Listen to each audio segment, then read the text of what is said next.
Take two. Hey guys, it's Zachy Allen. I'm going to be going over, I'm pretty much going to go over a summary of both.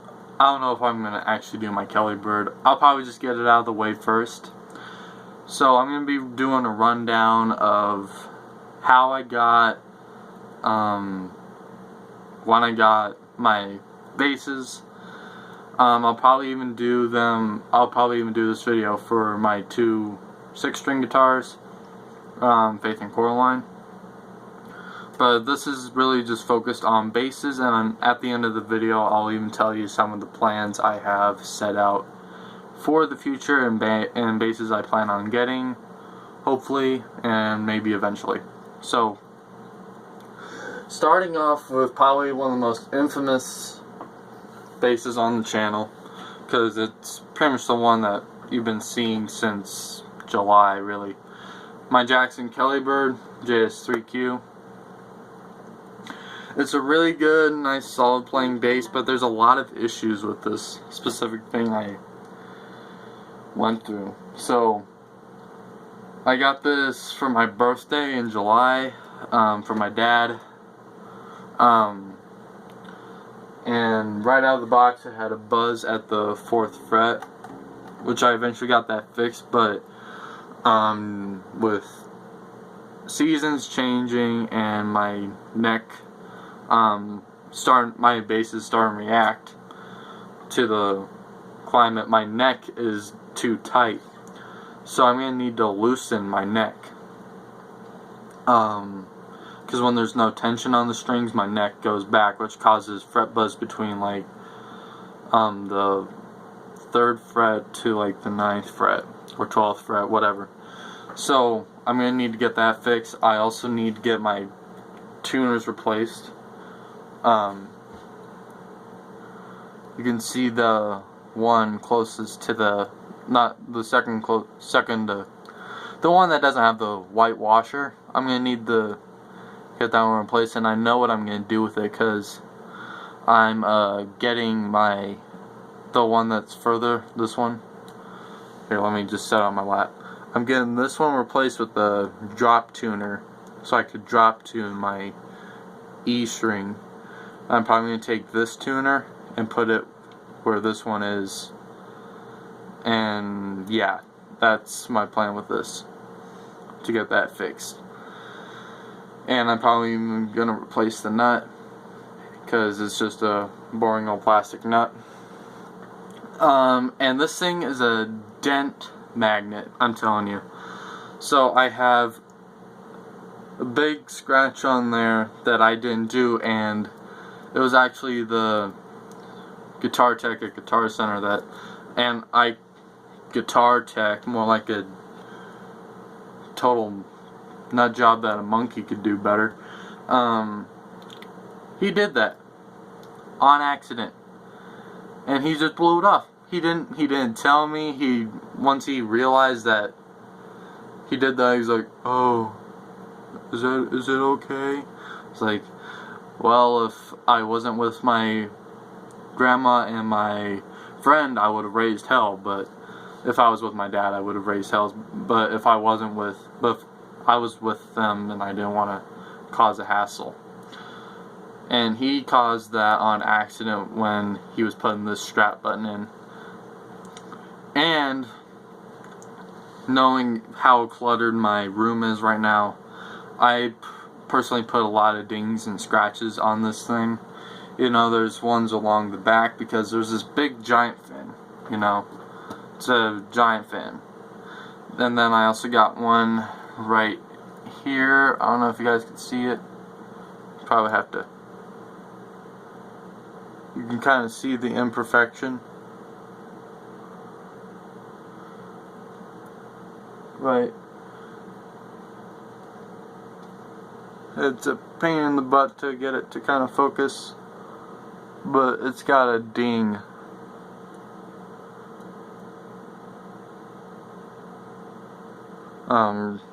Right by the volume knob. So I'm gonna need to get that fixed, and this thing just needs to get repolished and all that stuff again. It needs to get buffed, polished, because there's a bunch of scratches on the back from me standing and playing it. There's a bunch of scratches on the sides. You know, typical things.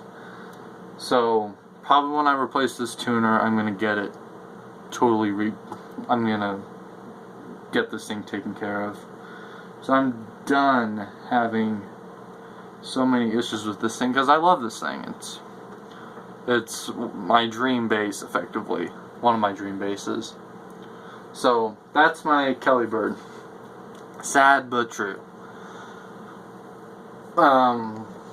So my Spectra, on the other hand, have this thing. I got this thing a year ago at the end of the month this year. So pretty much, I got this December 27th, 2019. 2 days after Christmas. Philip and my grandma and I walked into a Guitar Center. I had my eyes set on one bass. It was an Ibanez Geo. And then I sat down with this thing and I immediately fell in love with it.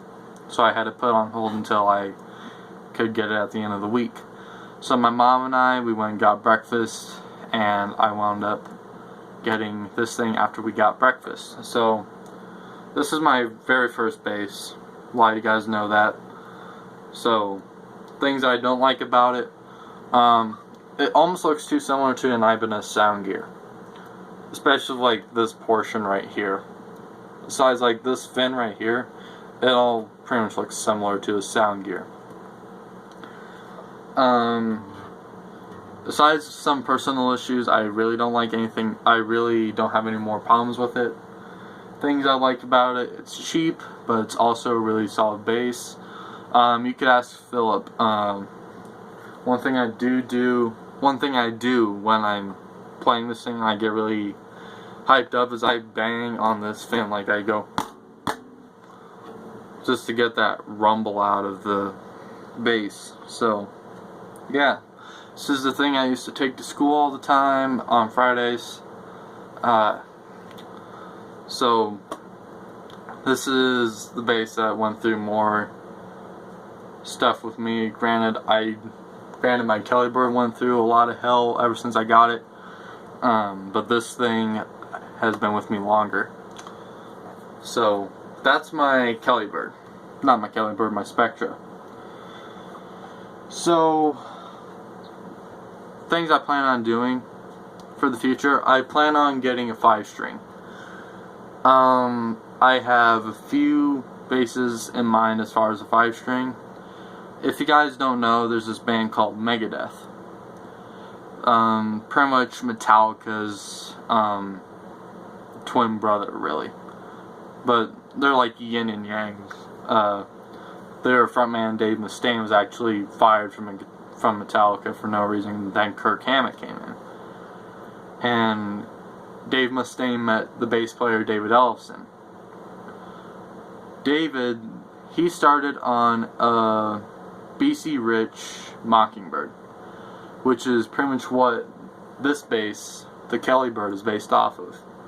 It's based off of the Kelly guitar from Jackson, but also is very reminiscent of the Kelly Bird. So David Ellefson, he's one of my biggest role models. He's one of the nicest guys in metal. Changed my mind. So I really do look up to him as a role model, an inspiration, and overall as a really good musician, which is why I really wanted to get the Kelly Bird. Now, he has many signature basses from Jackson guitars on shelves right now. They range from like $500 to $4,500. Like $4,500. The one I plan on going for is one of his concert basses. It's a more traditional style Jackson, which I really like, and I actually sat down and played one at Guitar Center not that long ago, and it really felt good. It has different pickups in it. It's still EMGs. I love EMG pickups. that's what Black Veil Brides uses, and a lot of others. So I'm looking at either David Ellefson signature Jackson concert bass or another Jackson concert bass, which is a CBX NT5 in either natural or black. But the David Ellefson signature model that I really want to get comes in white. So it comes in either white or black, but I want it white because I like white guitars and I don't have a white guitar yet. So that's one. Those are two basses I really do want to get as far as like soon, really. I also really do like his standard concert basses with the humbuckers in it. But I can kind of hold off on those. So the other basses I would want to get is a BC Rich Warlock or Warbeast 5-string or a Widow 5-string. Those, I always like BC Rich guitars with like Nicky Six and Blackie Lawless. Nicky was always on the Warlocks. Ellefson was on the Mockingbirds, and Lawless was on the Widows. So I always just wanted to kind of have one of those basses. So whether it's a 4 or 5-string, I'd take one of those. Or I'd take a Music Man Stingray. So those are my basses I really want to get. I also want to get an Ovation acoustic bass, so I can actually have a decent acoustic bass that I could take to school and do all that stuff with. Once, hopefully in the next year, stuff will start being able to go back to normal. But my dad has an Ovation acoustic, and I think with me being so similar to my dad, I really just want to get an Ovation because it's just, I've known that guitar for years, like over 10 years, and it's just an overall design I really fell in love with. So yeah, and if I want to get another Jackson 4-string, I'd go for either David Ellefson signature or a CBX NT4. Which is actually a neck through bass, precision jazz style. I know some of you guys that are watching this are like, what the hell is this dude talking about? But I know there's a lot of other guitar players and musicians that watch my channel, so my channel, my rules. But it's neck through, it's still really cool. You can either get it in butterscotch or Snow White. I played a Snow White model, and it's so good. I pretty much just sat down and played it. It just felt so natural to me. Or I'd even get it in navy green, which is actually a really good color. It comes with gold hardware and all that stuff. So it kind of gives me like a U.S. military feel.